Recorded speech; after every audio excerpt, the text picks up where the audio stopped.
What up, what up? It's good, homie.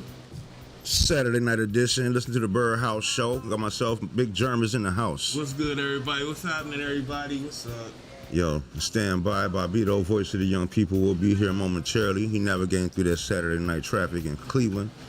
You know what I'm saying? It's nice out there. We had the Cavs game tonight. We did have the Cavs game tonight. I do have money on this series, and I'm hoping we can turn things around. We did have home court advantage. Yeah, we did. I did see Spike Lee sitting on the floor. One of my heroes. He was gonna be there. Yeah, that's my dog right there. You know Spike gonna be there, man. Yeah, but what you think about the how the Knicks was looking though, man? Hey, man, look. I mean, they were missing some shots too, man. But them boys was dropping them threes though. I can't. Brunson is a problem, man. That dude's a problem. He's been a problem and highly underrated. Highly underrated, man. He takes the game, he slows it down for his team. He makes them execute. Matter of fact, he's that clutch dude. That's clutch right there. You know what I'm saying? He's clutch. The only thing that would knock Mitchell, because you look at your all-stars, right? Your heavy hitters, right? Brunson, you have to give him as being New York's man, right? That's their go-to, right? Right. You would look at the Cavs, right? You say Mitchell. Mitchell by far is the dude in Cleveland. Okay. The only thing I wish he would do sometimes is slow down. There was a few shots he took that I wish he would have let the floor get set up. But Mitchell a beast out here. He a beast though. He a beast. But I think he could have made more than he made tonight though. Well, I mean, he was over 30. He was over 30, but he's hit over 50 though in the playoffs. Now don't get me wrong though, he was doing his thing though. All day. He was dominating, man. I just want you to slow down. Because it was a couple shots that he didn't. I wish he ain't take. Set that floor up, man. You know what I'm saying? Like Jared Allen was beasting. Don't get me wrong, but like it was just like a lot. Afro, what's up, baby? It was a lot of shots that they were taking that they weren't set on. But that's the game right there. But Donovan Mitchell, is this like Mitchell? Is this young team? Is this their first playoff run together? Yeah. This is the first playoff appearance since LeBron. Since LeBron, I had to think, man. Yeah, they had to rebuild. We ain't did nothing since LeBron. So how you think Bickerstaff is doing as a coach? Oh man, look, the only thing I wish he could have did was keep marking me. But we had to give up. You get a heavyweight for a heavyweight, right? But Marky Man, he raw, man. Marky Man is raw, man. But shit, he's an all-star this year. I think Darius Garland is raw, man. Oh, he is too. Don't get me wrong. Look, none of our bigs is slouches.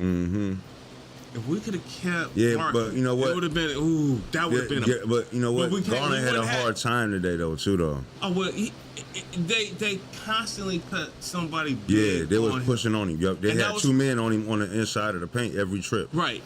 Now Bickerstaff. Plus, they're smacking him in his face. Yeah. It's the playoffs, man. Ain't no pretty boy ball out there. No pretty boy ball, man. All that pretty shit. You're going to have to knuckle up. Yes, sir. It's about matchups and what they can do.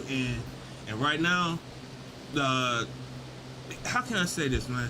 We gotta get, because here's one thing, right? Garland is a great shooter, the great shooter, right? I don't know if you would want Mitchell to run the point and let Garland be the off guard, because here's what you're missing up. This is what you're gonna miss out, right? If you let Mitchell bring the ball up, normally he don't want to set people up. You know what I'm saying? But Mitchell see his point. Mitchell see his points, and he gonna take them, man. Which is pretty much all the time. Ain't too many dudes, ain't too many guards that's gonna stop him in the open floor. You know what I'm saying? He's gonna get out there, and if he want to, by the time he get to the 3-point line, he can decide on whether he wants to take you off the dribble or pass it off. I mean, he just has that physical ability every time up court. Every time up court, you know what I'm saying? But it gets played out. Your chemistry, it won't be there. You're not running set plays for your team. You got to get everybody else involved. You know what I'm saying? That's where Garland comes in, because Garland sets that up. The only thing is, like you said, they put a big on him, somebody bigger on Garland, and it slowed up everything. But that's what it's supposed to do, though. You put a big on your point guard, it should slow up the game. You know what I'm saying? Mm-hmm. And it is what it is. I don't think if they did that to Mitchell, he's gonna blow by anybody you put on him. Pretty much. You know what I'm saying? Either he's gonna abuse him or he's gonna blow by him. You know what I'm saying? But you don't want to give up the chemistry because you want the ball to move. You know what I'm saying? You want that ball to move out there. And you Mitchell, you love him when he's hitting. You know what I'm saying? And he'll hit. Don't get me wrong. You just want your other players to get involved. And Mitchell's a point guard. He was a point guard out in Utah. You know what I'm saying? Mm-hmm. So, but he was a scoring point guard. You know what I'm saying? He was the first and last, pretty much offensive threat right there. So, it's you got your good points, and you got your bad points by switching them off. You know what I'm saying? And when is the next game? Sure. Well, today, I want to say, Monday, I think, because we don't play back here. I don't think we play here. I think we're going back to, I think we go back New York. to New York. I might be wrong on that. Either Monday or Tuesday. Monday or Tuesday. Yeah. I'm about to look that up. Let me check real quick. Boop, boop, boop, boop. There we go. I'm just sharing our stream to our friends, Good stuff, man. Good stuff. Try to get us a little early syndication. You know what I'm saying? Bobito, Voice of the Young People, should be pulling up pretty soon, holding us down. Tuesday. And it's here. There we go. Tuesday is here. Game 3 is in New York. So, yeah. And Bree was like, "Dear Spike Lee." Yeah, Spike Lee here. Yeah, Spike Lee here. I heard 50 was here. Yeah, that's dope. I ain't know that. Yeah, I was looking at it on my phone, man. I couldn't quite get no action with the smart TV or the Fire Stick today. It was just as far as Stream East XYZ, it wasn't working for me on them devices. I had to go off my phone. But it was all good though, because I was able to catch it from the first quarter. A couple minutes in. Mm-hmm. Yeah. It was a scrappy game. You know what I'm saying? I'll tell you that much. It was a scrappy game. Both teams was looking pretty scrappy at first, but they pulled it together. They just had a little bit more firepower than we did. Yo, and by the way, that what we were discussing before the show, it does register on web search quite heavily. Yeah, a lot of entries. So yeah, so the score was 101 to 97. The Knicks won. I just can't wait for the next game. I think the Cavs can contend with the Knicks. I know everybody consider the Cavs to be underdogs at this stage, man. But if they just, like you said, slow down and calm down, they can command control of that or that floor. You know what I'm saying? I think it might have just been a little nervous. You know what I'm saying? Being in the postseason. You know what I'm saying? You could tell they was playing like, you know what I'm saying? Like, you feel me? They were like a little, you know what I'm saying? They weren't calm. They weren't confident. You feel what I'm saying? It's like, you know what I'm saying? You know how you can move too much? You know what I'm talking about? It's like you're not in control. But you know what I'm saying? I enjoy watching the game, though. But it's just that we were always trailing. We was always trailing. You know what I'm saying? They closed the gap. You know what I'm saying? Then they pulled right back out by another 10 points. You know what I'm saying? I'm like, man. Because we had a lot of open shots. Our number three was just missing shots, man. What was my dude's name? Okafor? Man, I can't remember his name, man. But they put in the other dude, Osman. Because at first Osman wasn't starting, and I don't know why. Because dude, man, what's his name? Hold on, man. You talking about Mosley? No. Mosley is our number 4. Allen was the number 5. That's our bigs. Number 3 was a dude. He had braids. What's his name? He kept missing shots. I think he was like 0 for 6 or 1 for 7, something like that. But anyway, he was our number 3, right? You had Mitchell, Garland, my number 3 I'm talking about. Then you had Mosley and Allen. And man, he just kept missing shots. He was killing me. But it's all right though. It's all good because that's the homie, man. I'm gonna tell you what his name was in a minute. But you know, we'll talking about LeVert. No. Levert came in, I want to say like in the second quarter, like a little bit. Man, I forget dude's name. Because I was looking at him like, man, come on, man, you got to hit this shot. He would miss it. But it was, I mean, they was leaving him open for a reason. mm-hmm. And when you open, you get the ball, you're like, man, should I shoot? No, just drive that bitch in. Just drive it in the lane, man. Just drive it in the lane. And draw the foul. Yeah, go to the line, man. That's what Garland and Mitchell was good for too. You know what I'm saying? Yeah. Oh man, yeah, but it's okay though. It's all right. Look, we're gonna get it together, man. Look, I think so. Look, they beat us 3 out of 4 times this year. They said, let's just, I mean, you know, it's. You see, it was like late in the third, early in the fourth quarter. Fucking Mitchell had 12 points by himself. I'm saying, like, nobody else in the Cavs. Yo, man, that's not. That ain't nothing that hasn't happened throughout the course of the year. Mitchell always been carrying us.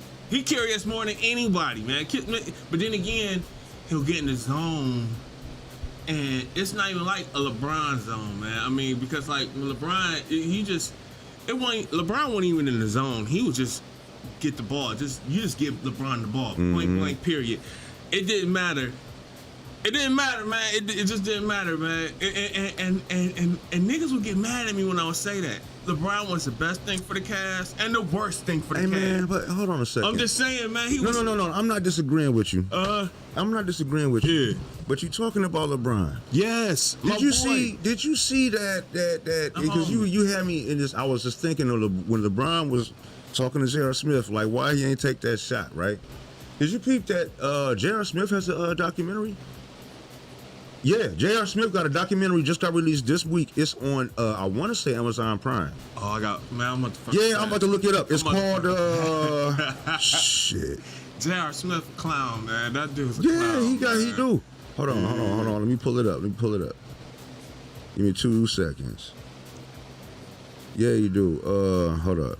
You sure do. Oh, and by the way, we do not own the rights to this music. There you go. We do not own the rights to this music. So don't be tripping and trying to get us.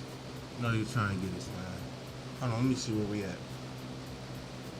It is on Amazon Prime, but it's actually a season.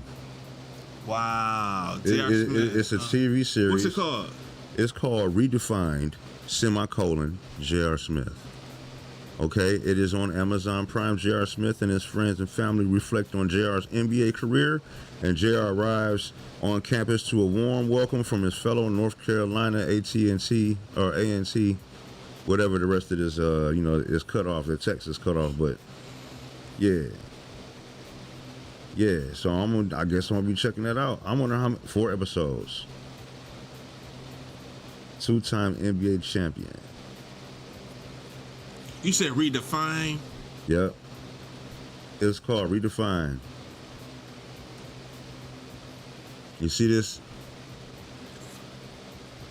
All right, I'm going to check that out. Redefine, J.R. Smith. Says, the description says, drafted to the NBA out of high school when he was only 19 years old. 2-time NBA champion, J.R. Smith has a new focus. He's getting a college education and pursuing a new athletic passion at the nation's largest historically black university, North Carolina A&T. I'm about to say, yeah, he did go to North Carolina.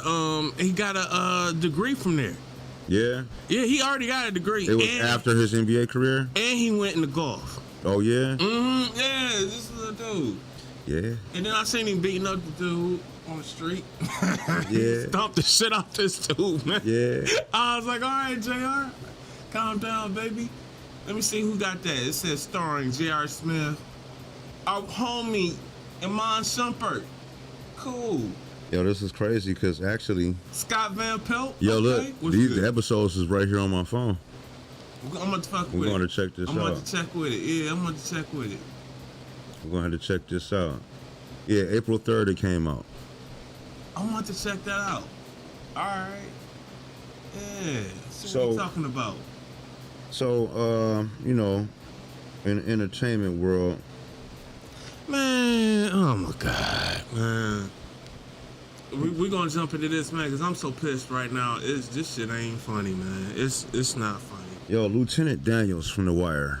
Rest in peace, homie. Yeah, Lance Riddick. So I guess they finally determined his cause of death, which was ischemic heart disease and atherosclerotic coronary artery disease. Just to give you a follow-up on that. The last time when we were talking, the only thing we knew that he, didn't wake up. Right. And we were, just to give us some closure about that one. And I also know that Coolio. Yup. Yeah, Coolio checked out from fentanyl. So, those numbers are raising real high, real fast. You know what I'm saying? The numbers of our people that's dying to this fentanyl craze. Yo, man, and I did say this a couple weeks ago. Not to talk about the fentanyl overdoses, but those who are dying in their sleep, man. David Arnold. Yeah. Local. Yeah, comedian. I was just comedian, watching man. him. Man, on YouTube, Chocolate Factory. Yeah. He got a whole bunch of stuff with him and his wife and kids. Shit was funny, man. Yeah, rest in peace, homie. That's another Cleveland talent, y'all. So how did he laid down, went to bed, did not wake up. Did not wake up. Hey, man, dude.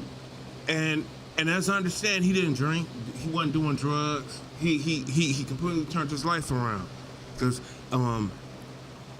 he got started in comedy late. He went to the military. He was in the military. He served for a minute, and when he got out, this is the journey that he took. So it took him a while to get established, but he was there, man. Matter of fact, there's still Netflix specials coming out on him. So we're gonna support David, man. We're gonna support David Cleveland to the fullest. You know what I'm saying? We're gonna support the homie, and he just laid down, man, and didn't get up, and he was in great shape. That's what's scary about it. He was in good shape. I remember seeing David Arnold like, yo, all right, he wasn't no sloppy nigga, you know what I'm saying? Not at all. No. He was in shape. Laid down and just didn't get back up, man. That's crazy. Yeah. A little bit older than us. Maybe 51. Something like that. That's like neck and neck for real. Exactly.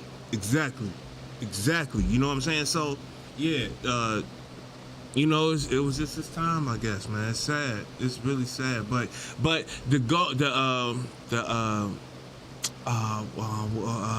we had a memorial.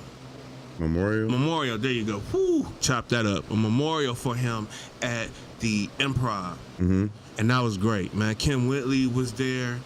Who else was there? Oh man, did you go? Yeah, I went. Oh, yeah, I went, man, because my wife's big. She was a big David Arnold fan. You know what I'm saying? Matter of fact, let me tell you this, right? The first time we went to go see this dude, we didn't know who he was.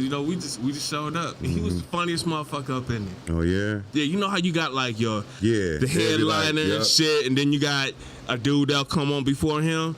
Well, here was David. And that nigga blew out everybody. It was funny as fuck, man. Just him by himself was funny. Funny, man. Real funny, man. Big shout out to his mom. I saw her at the memorial at the Improv. Beautiful woman, man. You can just tell it's a heartfelt experience, man. You losing your loved one like that. And there's no, it was like, it wasn't like he was sick or something. He just didn't wake up. I can see if you sick, somebody's sick. You kind of preparing. Hey, you sick. We here for you. You sick. We here. No, and that didn't happen with them. No, he was also doing some writing on television. Yes, that's right? where he got started. He was a writer first, and he had wrote for like all the big comedians. Kevin Hart, you know what I'm saying? Boom, he talks about him off rip. You know what I'm saying? Him and Kevin was real tight. I think the one I think that might have been. You know what I'm saying? I think that was Kevin Hart that introduced him on the thing that I was watching earlier on YouTube. It's like, they have like the Chocolate Factory, and that was Kevin Hart that had introduced him, because he was like He said something to the effect of Kevin already got his shine. He was like, I didn't know you was gonna do what is it? Laugh at my pain 7. You know what I'm saying? Basically saying his intro was a lot of time. So yeah.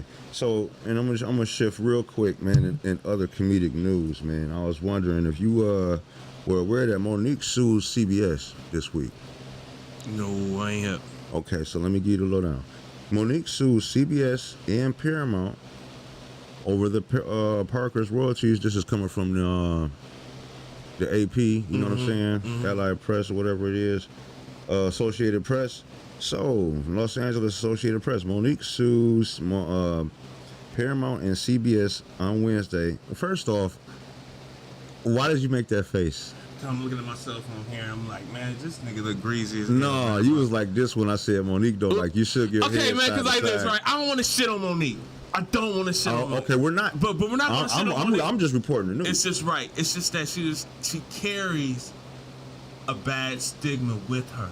Okay, let me continue on. So just keep going, man, because as you saying that, I'm looking at myself like, man, we about to go in on Monique. I'm just looking at myself. I'm just like, man, we about to go in on this girl. But go ahead. But I did say she was going to do this a few weeks ago. Okay. Didn't I? Mm-hmm. I told you. I remember when you brought Monique up, we was talking about something. BMF. We was talking about BMF and her role that she did. No, before the season started, I told you she was going to ham it up.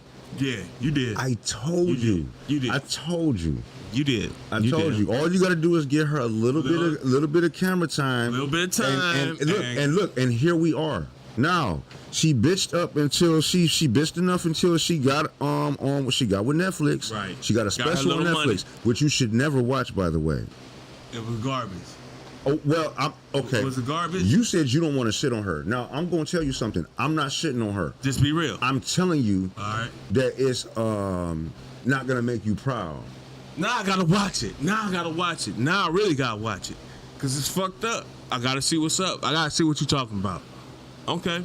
Got to see what you're talking about. Is she ignorant? Is she what she... What her language is not necessary. Okay. And sometimes I'm going to check it. Cuss words don't necessarily make a joke funny. True. It can deliver a punch. It can. No, Eddie Murphy Raw showed us that. But this is not Eddie Murphy Raw. So, you know. Okay. I'm going to just... But I told you she was going to do that. I'm about to fuck. I'm about to hey, check man, it out. I'm never wrong about these things. I'm about to check it out. I told you she was going to do that. As soon as she got on that motherfucking TV show, I told you. Watch. As soon as she got on that show, she's going to start acting a fool. And I told you. So, here it is. But she's going to win this, by the way. Okay? Monique sued Paramount and CBS on Wednesday, seeking what the Oscar-winning actor and comedian says are unpaid royalties from her sitcom, The Parkers. The breach of contract lawsuit filed in Los Angeles Superior Court and obtained by the Associated Press alleges the defendant artificially depressed the show's profitability to retain millions that would otherwise be contractually due to Monique's production company. While the series has proven to be a major financial success for its producers and distributors, the series' talent have not been permitted to share in the fruits of that success, the suit says. So in other words, none of the people that were on the Parkers are getting paid, and that shit has been syndicated on like 1 million channels since. So that's why I said she will win this, though. She will. Fruits of the success. The suit was filed by Hicks Media, the production company Monique owns, with her husband and business partner Sydney Hicks. Its name as defendants CBS Studios, Paramount Pictures, and the show's production company, Big Ticket Productions. It seeks monetary damages to be determined at trial. Now, when they say the production company with her and her husband, is this like the dude that she just got with? Because I thought she separated from the one guy. I didn't know that she married another guy and started a production company with him. Yo, I can't even tell you because I don't follow no nigga like that. But I know she did. There was a time. It was a public breakup. It was a big thing, man, because she did. I want to say the Queens of Comedy. When that came out, no, it was after that. Right, but that's the first I heard about, because she she gave Mary J. Blige a shout out. Mm-hmm. And she was like, your song helped me through this, helped me through that. And I was like, okay, you know, it is what it is, you know. I know that she had went through something then. And then I heard that she was supposed to get married again, and I don't know what happened with that. You know what? So, now that you bring up Mary J. Blige, I gotta give her a shout out this week. That's the queen of hip hop. You want to know why? What's good? Because Mary J. Blige is no stranger to the television screen. Mm-hmm. A lot of stuff that she did, I know it's a lot of people that kind of like, they never really gave her recognition for her like acting ability per se. You understand what I'm saying? I think she's getting better. This last episode of Power Book 2, I think she's starting to get, her acting abilities are getting better. This last episode was serious. You know what I'm saying? And yeah, when you get a chance to check it out, man, you're gonna see what I'm talking about, though, man. She just is getting better. Like, you know what I'm saying? And plus, the chemistry between herself and Method Man is still magical. You know what I'm saying? On screen. So I'm pretty sure that this probably not gonna be the last thing they do together. But the show is turning out pretty good, though. It's supposed to be a spinoff on that, right, with her? Well, that I gotta look up. It's supposed to be, because that's what I heard. Yeah, I wouldn't doubt it. That's what I heard. I wouldn't doubt it though. I actually, because you know what? At first, it was supposed to be a spinoff with Lorenz Tate.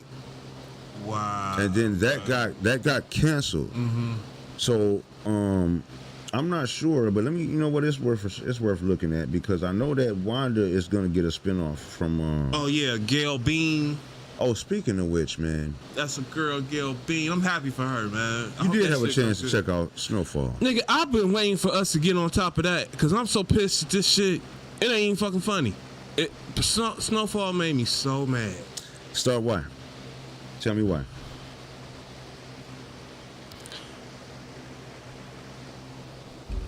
Okay, so first off, right?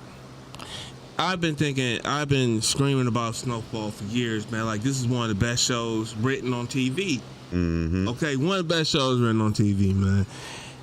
We get down to Franklin's mama, man. The best actress on the show? She pissed me off.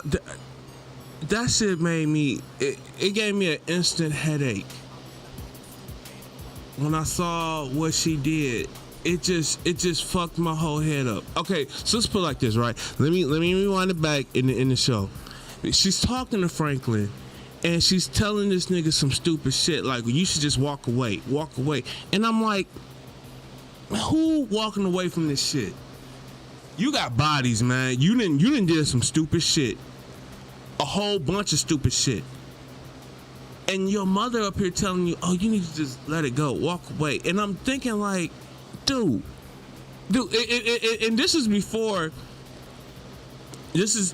actually, I want to say, because I got up and I went to the bathroom, and I shouldn't have did that shit, because I heard a conversation between her and Teddy. And Teddy was telling her that Alton was still alive. But here I am, I'm stupid, I'm in the bathroom. I should have just hit the pause button and came back.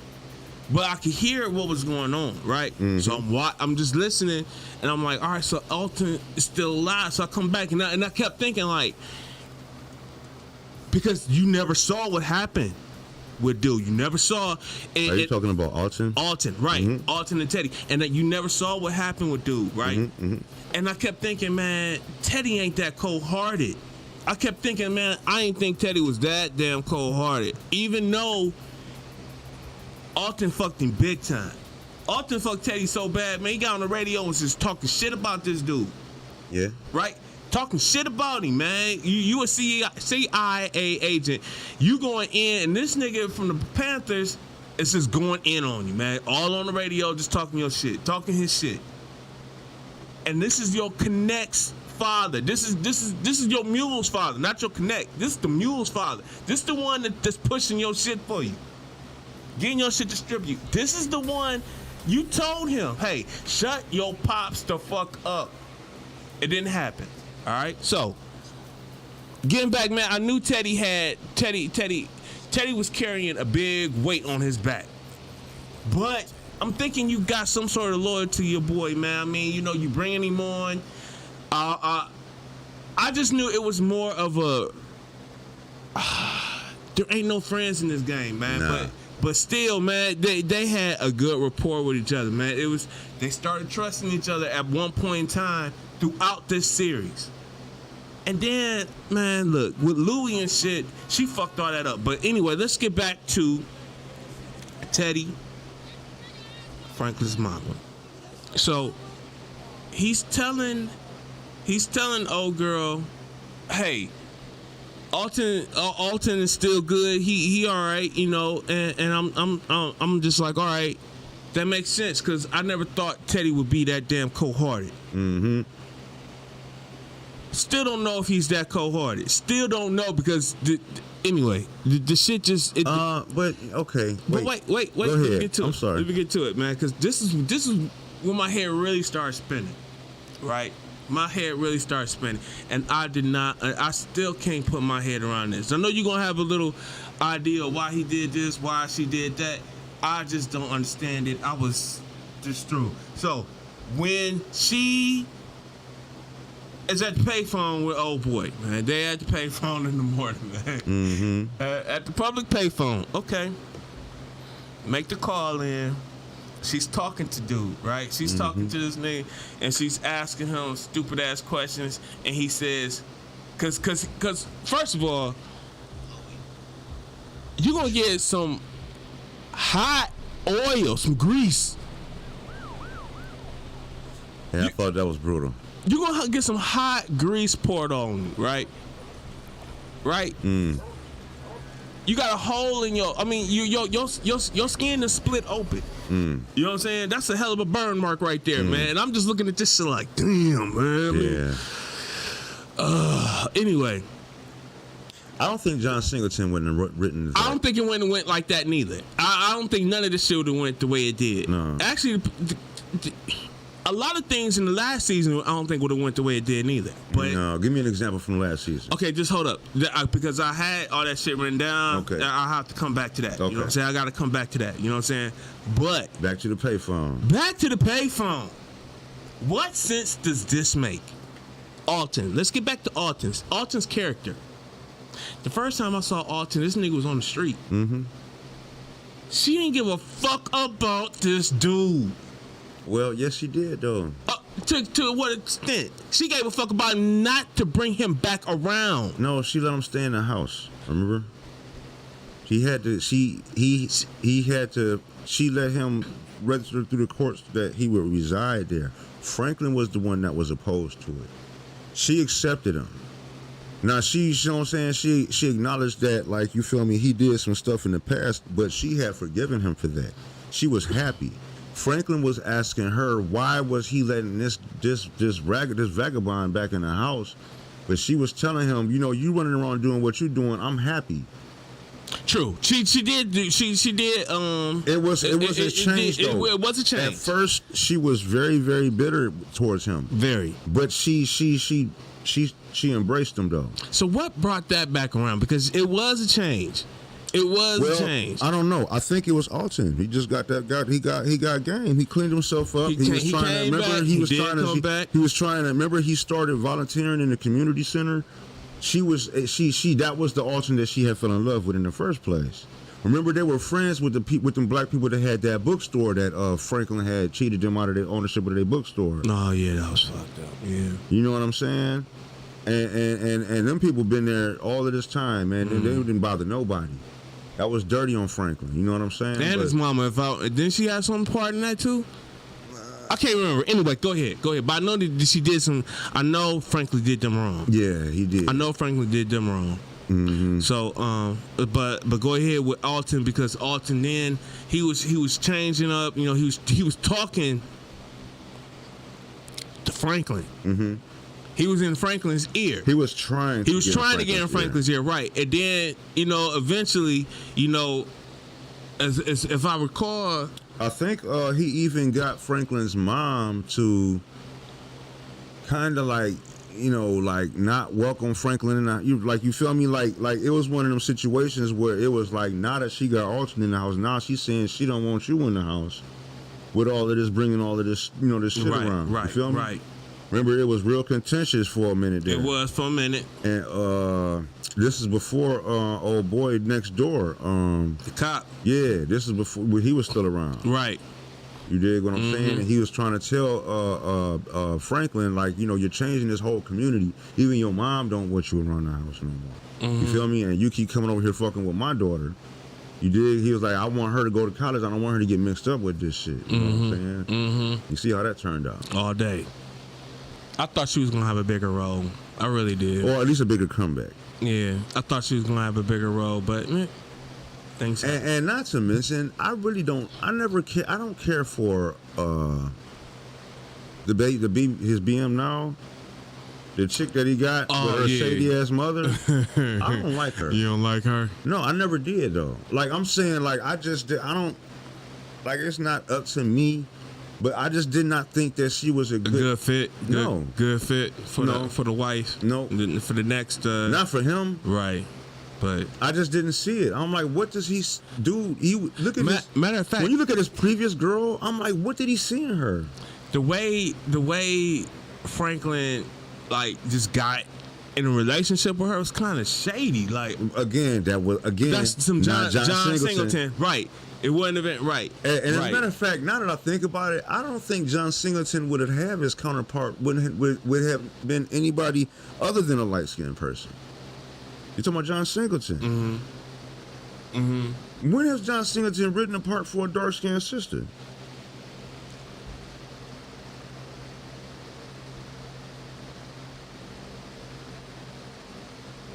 That was Rosewood. I mean, it wasn't no. Who was in Rosewood? Was that Stacey Dash or was that who was in Rosewood? Lisa Ray or no? That was a different Western movie. Who was that? Yeah, you talking about the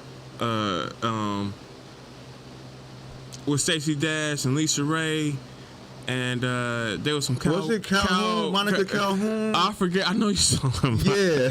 I don't even know why I remember this. What you talking about? You stupid. I don't even know why I remember that, man. I know what you're talking about because I saw it on YouTube a couple months ago. I was like, what is this shit? And I started watching it and I was like, all right, I didn't even know they made this. Yeah. Yeah, damn, what was the name of that? I forget, man. What was I looking up? Hold up. Rosewood. Rosewood, right. I got it here. Let's go through this real quick. Shit. Morris Chestnut. Hold up. Let me see. Let's get to this. Damn, they got a lot of people in this motherfucker. Yeah, they did. Hold on, let me get to you, man. So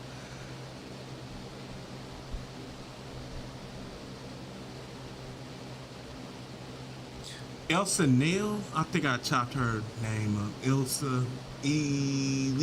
Oh, Elise O'Neal. Elisa Neal. I love her, man. You talking about the wife from the D.L. Hughley show? Yeah. Oh yeah, I love her, man. And Esther Rowe, and that was it. Wait a minute, let me see.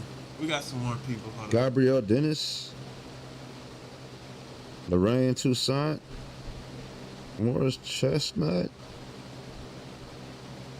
LaToya Luckett with her little sexy self, Joy Bryant. Oh, wait a minute. This is a series. LaToya Luckett, I don't see that. Bro, hold up, man. Hold on, man. Yeah, this is a series. Okay. I didn't know they had a series for this show. Neither did I. Because I'm like, what you looking at, homie? Yeah, this is a straight up. This is the series. Okay, so they got a series for it. Yeah, I ain't know that. TV series from 2015 to 2017. Oh, I'm about to check that. I didn't see it. Van Rains, he played a hell of a character, man. He had to jump off the train and shit. You know what? I'm going to write him down because I wanted to do... Remember I told you, all right, the people that I wanted to showcase this week, I'm going to write down Ving Rhames because he was not on my list for this week. I'm going to get him so I can come back to him. All right, I'm not going to do the my features yet. I'm going to wait on them. Hold up. I'm going to give about a few minutes. Hold up, man. We still got to talk about this bullshit. Which is? Teddy at the damn payphone. Yeah. Oh, by all means, man. We still gotta get back on that. So here we go. Because you know what? I wasn't like this. I'm gonna put it to you like this. All right. All right. I feel two different ways about it. First, on one hand, I didn't see that coming. Neither did I. But on the other hand, it's like as soon as he said, "Are you fucking kidding me?" I knew that was a dead on.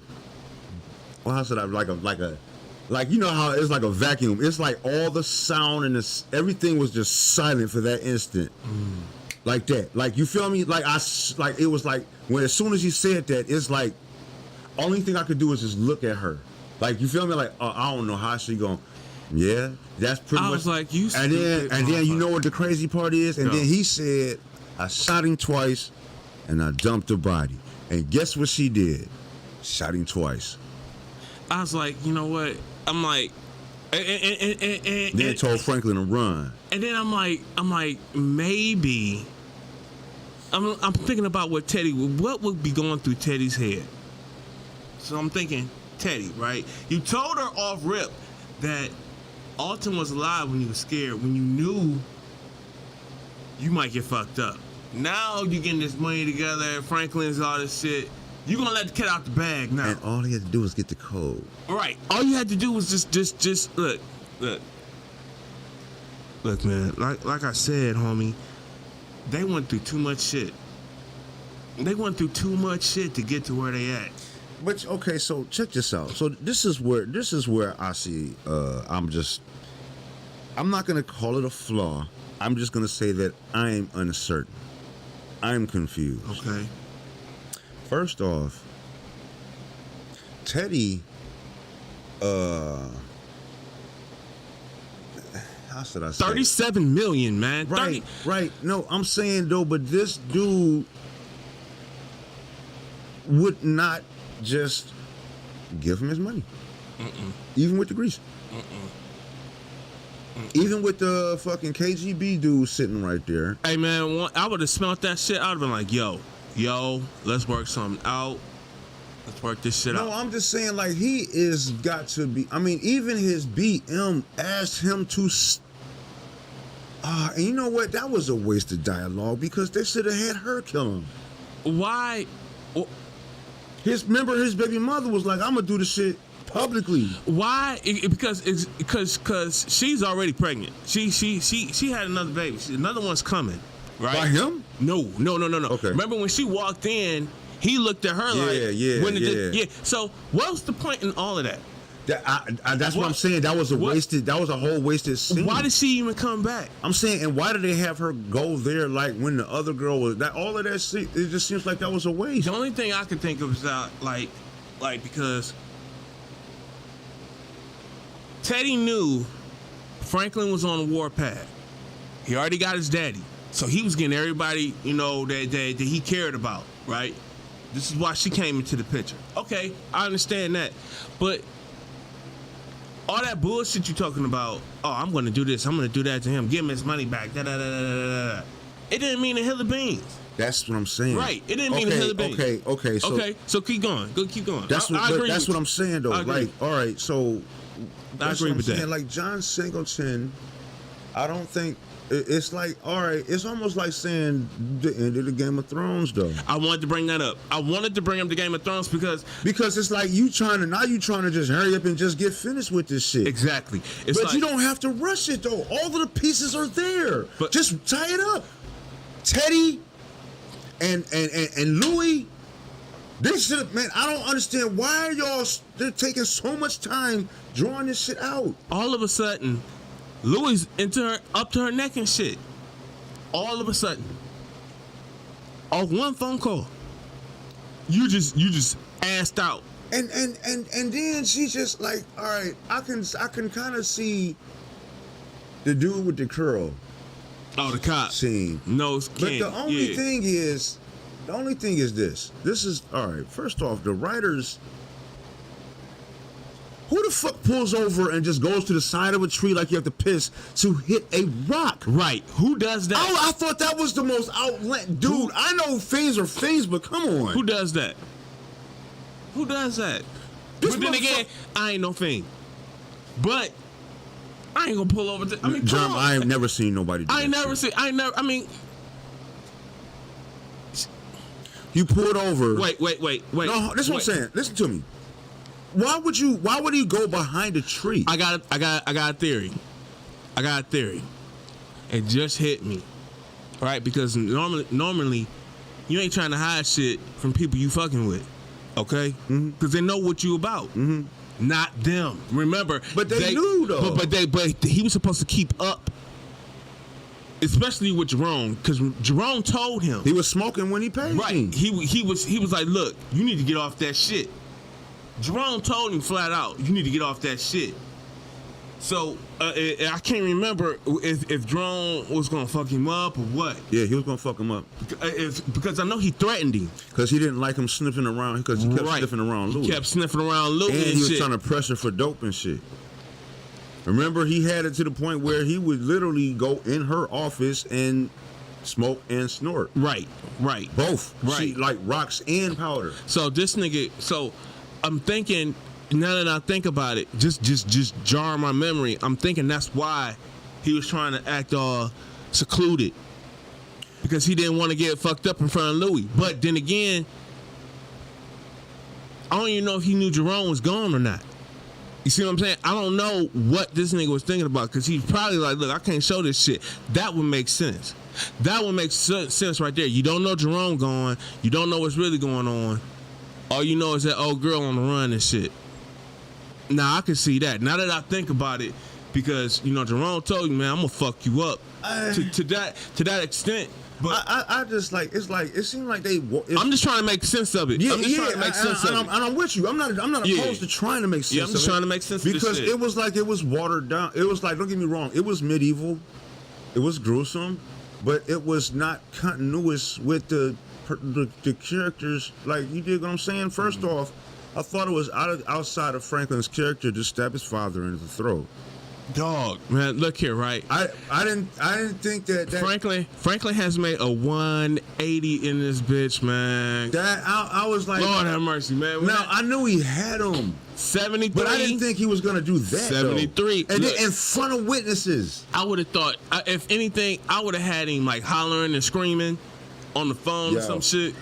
Yo, I'm downstairs, man. My fault. I got caught up in the fucking Warriors game. It's all good. Bucks. Yeah, I'm on my way down, Bobby. Though. All right. I'm gonna put the camera on you, John. It's all good, man. What's up, everybody? We're gonna run this shit, and we're gonna talk about it. But yeah, man, that was crazy right there. That shit was crazy. So look, y'all, we're gonna chop this up real quick. I keep going back to that payphone scene though, man, because she just fucked Franklin out of. Yeah, but I want you to get in on it too. So. I am. I'll be right back. So look, y'all. If you guys don't know what happened with the payphone scene, to me there was no reason for her to shoot Teddy the way she did. Look, you shoot this motherfucker, and just because your world is over with, don't mean that everybody else is gonna be all fucked up and cool with that shit. It just, to me, it made me feel like I was stupid. Like I gotta watch this shit and this is what's gonna happen. Who does that? I wouldn't have did that shit. I would not have popped this punk ass dude Teddy and shit. No, I wouldn't have popped him. At least I need some money first, and then I can go back and get you. But just to do it out of anger, emotion, no. No, we done went through too much. We've gone through too much. Too many. I done lost my brother already. You know what I'm saying? Now, my punk ass little husband, I don't know. He might be dead, he might not. But I don't know. I really don't know. I'm just pissed off. I'm mad. And when she did that shit, y'all, it just like ripped my common sense out. I'm still trying to figure out why you would do that. And like my boy Bird said, if John Singleton would have been there, I don't think it would have went down like that. I don't think it would have went down like that. Nah, it to me is it. I'm not that smart, but I wouldn't have did that shit. It's just too much. It's like you just giving up everything that you have worked for, hustled for, sacrificed for. It's over with in like a couple seconds. You pulling that trigger, and it just did not make sense to me. But hey, I'm not a screenwriter. I don't, it is what it is. This is what they did on the show, and like Bird was piggybacking to with the Game of Thrones. The Game of Thrones, I thought, was one of the best written shows on TV, mainly because I couldn't tell what was going to happen. It just always kept me guessing. I was always intrigued to watch it just to see what was going to happen, mainly because I knew that the good guys would die off. And that's what I liked about it. The good guys would die off. It was cool, It was, you get wrapped up in the character and then boom, they gone. Like, damn, man, that's rough.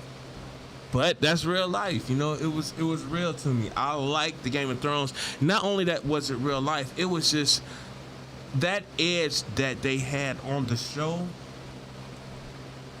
was unparalleled to any other show that was on TV. No other show would give you that experience that the Game of Thrones did.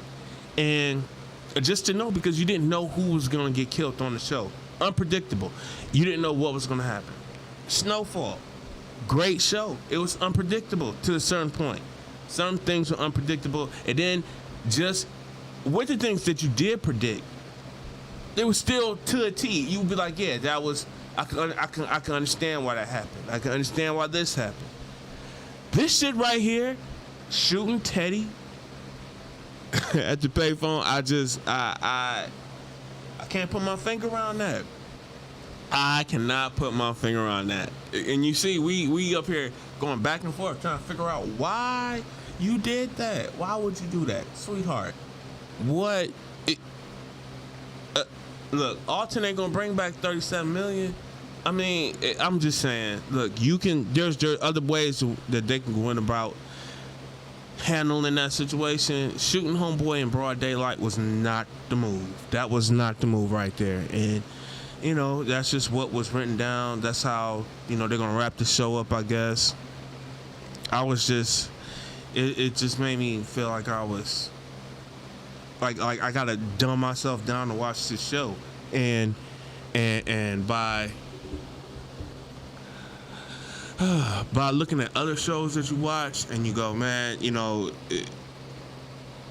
that show or this situation when it happened like that, I did not see Snowfall have any of those situations. You go, man, I don't know about this shit. Well, I don't know about that. I don't know about this. I don't know about that. But that was one of them right there. That was one of them. The shooting at the payphone, I still cannot get over that. I still can't get over that. We should have opened the show with that. We would still be stuck on that right now. Because it didn't make any sense. No sense. None. But hey, it is what it is. And we're gonna get it together. What's up, baby? You looking good, boy. Check you out. Man, what was the Warriors doing? Almost $100. But y'all, I don't know what to do about that. We was talking about Snowfall right now. I was on the Snowfall kick. Hey, where was you at in the dialogue? Because I don't know if Bob might not have seen that last episode, but I did. You ain't seen the last episode? Oh man, Bob, this shit crazy, man. I gotta get the. You fucking up. I gotta get the remote from you. Plus, guess what? So I'm at Mo House. This nigga fire stick tooling ass. This nigga the fucking Yoda of that shit. He done found that site, Ola TV. That's what it started. He got Ola TV working here. Nigga, I was over there watching ESPN. Man, I was trying to get it working today. I couldn't get it. He said they rebooted that bitch and it worked. I couldn't get it. I might have to re-download it, but. Yeah. I was trying to, because I couldn't get the Cavs game tonight. I'm like, hell yeah, I'm on it. I mean, I was watching that on Stream Inc. Them niggas disappointed me today. Makes it worse is that Sacktown won. We both ain't been in the playoffs in a minute. Well, us more recent than them, but they won. We lost. I'm sorry. How much you have on it? Shots. Especially lose that game by 4 points for all them baskets we made. We should have won that game. But they better win too, especially because you're at home. You gotta go into the Garden. Y'all a rookie team. You think this hard? That's gonna be worse. We're gonna see what's up. We're gonna see what's up with them. We was just talking about the Cavs, y'all, and the Knicks, and the Warriors, and the Warriors played Sacramento today. And as Bob, very good game. Bob just stated, they lost. But it's all good though. Yo, there we go. Yeah, very good game, man. All the playoffs today. I mean, most games went as you expect. Cavs game was good as everyone expected. Like I said, I had disappointed in them because they missed too many easy shots. Mobley looked awesome in the first 5 minutes, but then he just went super cold for the rest of the game. And if his baskets he missed, he would have won us the game. Hey man, that ain't Mobley's fault though. All of that. It's his first playoff game. But they weren't even giving Mobley the ball. Oh, he was having chances. He just kept missing. You think? He missed a lot. A lot of catches, a lot of point blank shots. A lot. LeVert missed a lot. Yeah. There were spots where I felt like, for as raw as he is in the playoffs, Donovan Mitchell disappeared. There were reports in that game he should have took over, and I felt like he disappeared. Same thing with Darius Garland a little bit. At times. If Mitchell wasn't there, we wouldn't have had a game. No, but yeah, we wouldn't have. You're right. He helped bring us back. I ain't hating. He did show back up at the end and brought us back to get the lead. But then Jalen Brunson was just doing his thing. He is a dog. I'm not hating on him. He was balling for them. Brunson. If it wasn't for him, they would have lost. Yep. Randall was there, on the ankle, but at points he disappeared at times, so he wasn't really a problem. That rebounding was ridiculous too. That else killed us. Their second chance points. They had more second chance points than I've seen any team have in one game all year. Yeah, grabbing their own reads. Yes. Over and over Killing and us over with and that. over. And they kept doing it. I'm talking about like 3 and 4 chance opportunities on one rebound. So that was killing them. Yeah. But they only lost by 4, so they can make some adjustments and win. It ain't over. Everybody said the series probably going 6 or 7 anyway. So let's see what happens. See what JB do. Yeah, so the next game is Tuesday here in Cleveland. It's going to come down to coaching because, you got to figure out the matchup because they obviously had the bigger bench. Maybe not better, but bigger. They got more options to go to that they can come off. Yeah. They got Grimes off the bench. They got Obi Toppin off of their bench that be coming in, that be scoring for them, you know what I'm saying? They got 1 or 2 other cats I'm not even thinking of. The Hartenstein cat that used to be with the Cavs, all of a sudden is a decent backup center for them. You know what I'm saying? So they got more options to go through off our bench. So that means LeVert options we do have got to step up. The LeVerts. I ain't gonna depend on Dean Wade, bum ass. I mean, we just got him here just because he's like he's like our and this isn't a racist thing when I say it, but he's like our obligatory white guy we had to have on the team and he replaced Kevin Love. We got rid of Kevin Love and he's that guy now, but he sucks. Chetty Osman streaky as shit. He'll hit a shot, but he'll go down and make a stupid foul at the same fucking play. They got more options to go to, but we got the better starting lineup, so we need them options to step up more, make them miss shots, get them boards. Yeah. If we could actually run on the Knicks, we would have a better shot, I think. But we ain't running on them niggas. We cannot run. No, they slow the ball down. They slow the ball down. That's part of the Cavs game, though. They slow the ball down. Not only that, they defense is off the fucking chain. They got some good D, man. They got some good D. The Cavs D be good. It be coming through. Yeah. That's all I'm saying. That's what kept them in the game and stuff like that. True. Yeah. But they just all the missed shots on the board. Those are the 2 things that killed them. Them 2 things. And they had hella chances, man, to try to at least close the gap. Yep. I thought they played nervous a little bit. Yeah, I did too. Didn't I say that? Like they weren't confident. They weren't opened up. Yeah.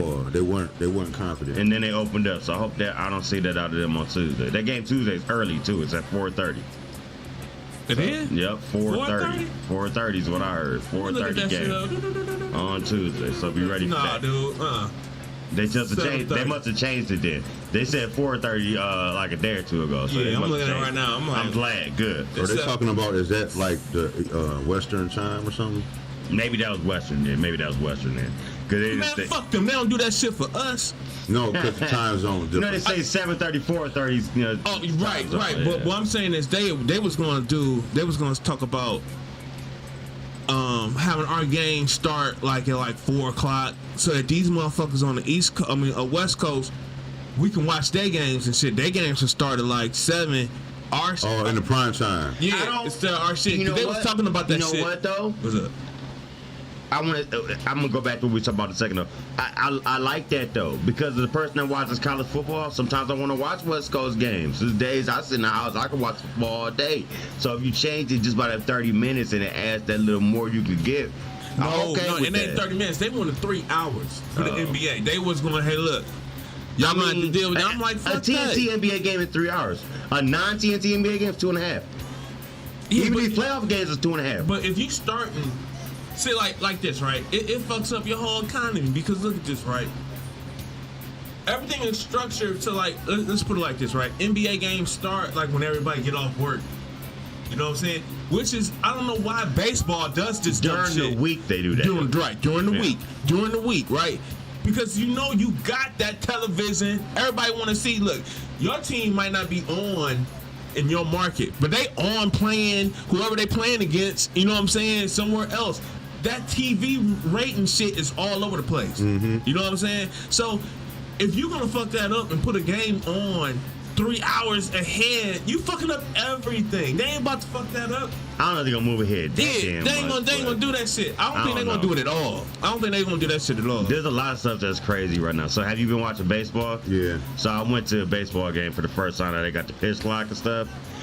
Oh, the pitch clock, right? I yeah. have so much on sports, bro. All right. I love so the pitch clock. I let's love go that with shit. this. I love that I like shit. that it sped the game up. Watching it live is confusing. They need to explain that shit, and I'm gonna tell you why. So, in between batters is 30 seconds. Right. If you look at the clock, you get 30 seconds to get your batter up from the, From the dugout. from the warm up. From the warm-up circle. The warm-up from circle. the batting circle. Yep, you got 30 seconds. to get Batting the box. circle, you get in there. They Yep. want your ass Now, in there, ready to go. You, as a batter, you could call timeout, I think once, maybe twice, and then they'll dock you a strike for taking too much time. But you gotta do it And I within saw 8 somebody, seconds. and they got somebody so bad that it got clock out after 5 seconds. The ump stops his strike. He said, I can tell, bro. The way you doing your wrist, you were not about to get back in this box in 5 seconds and make strike. You ain't about to be up here in time. They called him for it. That was- Manny, come on. It was Cody Bellinger the other day. It was a Dodgers Cubs game. It was another one, And too. They called him for a strike because he was taking.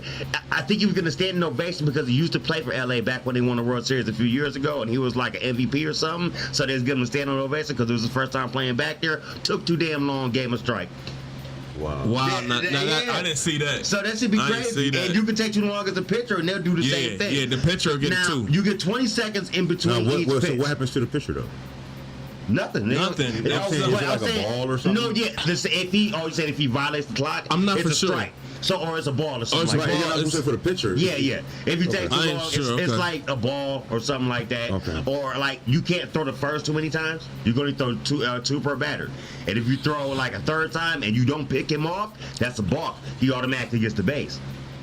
Yeah, they changed it up. It's crazy. Yeah. But then It's here's what makes it worse though. So you get 20 seconds between batters. Once the batter's in the box, 20 seconds between the pitches. Right. But in later innings, I think it's less. Yeah, We were I did watching hear the- that. We were watching the game. Once the sixth inning happened in that Yankees Guardians game, that pitch clock went to 15 seconds between pitches. It sped did. up.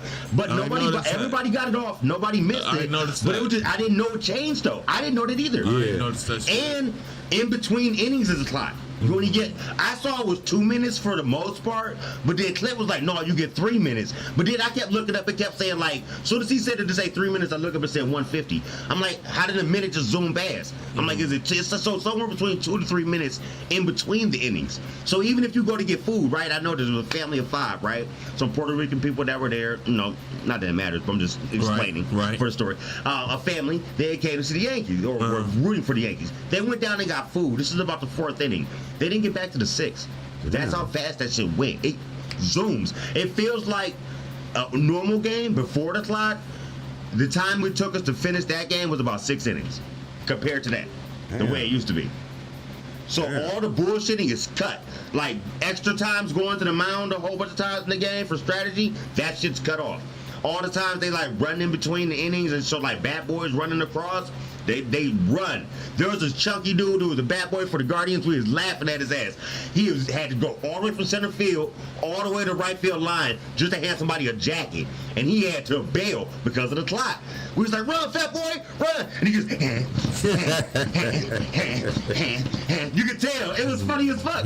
But it makes it more interesting, I will say. So I can see them changing it because they know the games are going to go faster. Yeah. Maybe they structure how they started different. For example, you're saying baseball, they start times now, they do it family oriented. So not only is it after the game, but like the Guardians used to be at 7 o'clock, now it's 6:10. So you don't have to be at the game super late trying to get back through traffic if you live in Canton or something like that. You got to come, you want to go to the game. I did notice that the game started early and shit. But here's another thing they've done that's interesting as hell. All right, so you know Cleveland is infamous for this because we are the reason in sports why you are not allowed to sell liquor after 7th inning or after 3rd inning because Bottlegate here when we threw the bottle with the refs under the back off back in the day. Fuck them dudes. That's across sports. So the Browns are infamous for this now. So baseball's done this. Wait, do y'all remember that shit? Yeah. It was nuts. Yeah. Battlegate, hell yeah. Hey man, It's that nuts. shit was live as hell. Yeah. Man. That shit was live. Yeah, I was boy. like, And it's the only time it ever happened. It's some crazy shit. And it's also little shit here. Cause then we had 10-cent beer night. Yeah. That's another crazy one here. I mean, we fucked them refs up, man. We was trying to, man. They was trying to bomb them boys. Yeah, man. they got it on. It's on. They got it on YouTube. Yeah, you can watch it on YouTube. So here's the thing. So now you can only sell beer up until the 7th inning in baseball. But now they changed it because they said because the games are shorter, they're selling beer later. Some places are now selling beer to the 8th inning. And some people, including players, have a problem with this, like mad moms against drunk drivers, because they feel like now you're putting liquor to people out in the streets quick as hell after the game again. Like it altered different dynamics, just adding this change in speed of the game in different ways. I found interesting as hell. A lot of people don't even think about that shit. That's a big change too. Yeah. Hey man, look, they drunk already. Yeah. I mean, they fucked up already. I man. know. I'm just saying though. You know what I'm saying? So what's the? I mean, and if the inning goes by that fast, what's the They going? can't get drunk, as drunk, I guess, because it goes by faster, right? I guess. I mean, unless they're just speeding through them at that point. No, I mean. They gonna make the walk when you come down. You know the walk when you leave the stadium. Yeah. That shit gonna be crazy. Here's something else that's crazy. So, do you know they have new technology in there? So when you go through, right, they got like, instead of just having like the regular metal detectors, they got something that go to your shoulders, but they're like, you can tell they're more high tech.